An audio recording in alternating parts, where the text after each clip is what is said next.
Mga igsoon atong nadungog ngang mga Pariseo nangutana kang Hesus.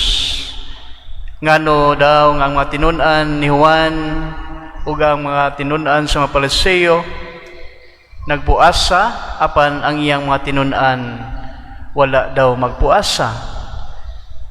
Ug gitubag ni Hesus ang mga pangutana pinagig sambingay nga ang mga dinapit daw sa kumbira sa kasal di kinahanglan magpuasa samtang kauban pa nila ang pamanhunon. Ang pamanhunon nga gipasabot ni Hesus mao siya, no? Ug ang mga dinapit mao ang iyang mga tinun-an. Ang buot ipasabot sa atong Ginoo nga samtang kauban pa daw nila siya, dili sila angay nga magpuasa o dili sila angay nga magsubo.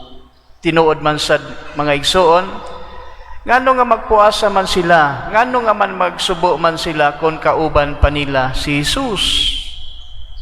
Ingon pa ni Hesus nga angay lang sila magpuasa kung wala na siya uban kanila.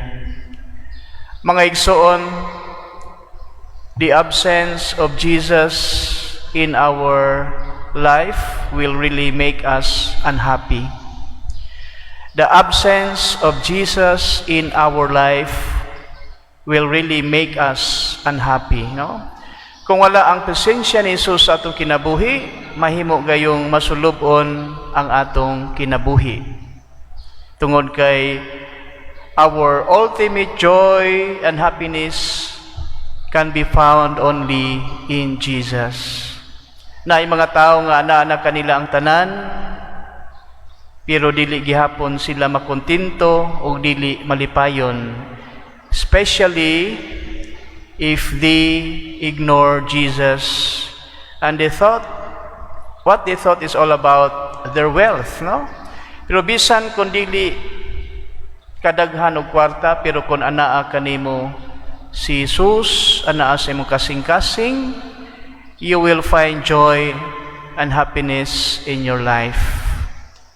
Sa laing bahin mga igsoon, sa atong ebanghelyo ang atong Ginoo naghisgot mahitungod sa bag-ong panapton nga gamiton nga itapak sa daang bisti ug ang mahitungod sa bag-ong bino nga isulod sa daang bino.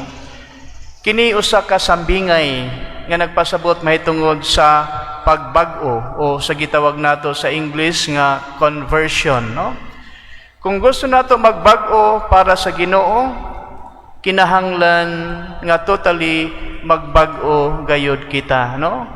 Unsa tong mga daan nga mga gibuhat nato, kinahanglan dili na nimo buhaton pag-usab. Kay kun moingon ta nga magbag-o ta sa atong kaugalingon, kinahanglan di nato sagulan sa daan natong mga binuhatan, no? We really have to change our ways. Kay kun moingon ta nga nagbag-o na ta, unya ato paghihapong gibuhat unsa atong daan atong gibuhat, wala gihapoy kabag-uhan nga makita sa atong kaugalingon. Ang bag-ong bino kun imong sagulan og daang bino, mamahimo gayon kining walay lami, di ba? Mas lami gayud og tamlas imnon kung kini walay sagol ug lain kay di man madaot ang iyang lami. So nindot gyud kung way sagol, kung bag-o, no? Dili sagulan og daan. So mausab sa atong kinabuhi, no? Pareha karon bagong tuig, mas nindot kon bag-o usab ang atong kinabuhi. Katong sa una, ayaw na to buhata. Bag-o na, you have to change. Start a new life, no? So mga kaigsunan, mao kini ang hagit sa atong ebanghelyo karon. Mao kini ang usa sa mga invitations kanato, mao na nga ang pangutana. Nagbag-o ba ako sa akong kaugalingon? Nining bagong tuig, aduna ba ako'y gibag-o sa akong kaugalingon? Kay tingalig maura gihapon, no? Sumaw kini ang hagit natong tanan. Bag-ong tuig, bag-ong pag kinabuhi. Amen.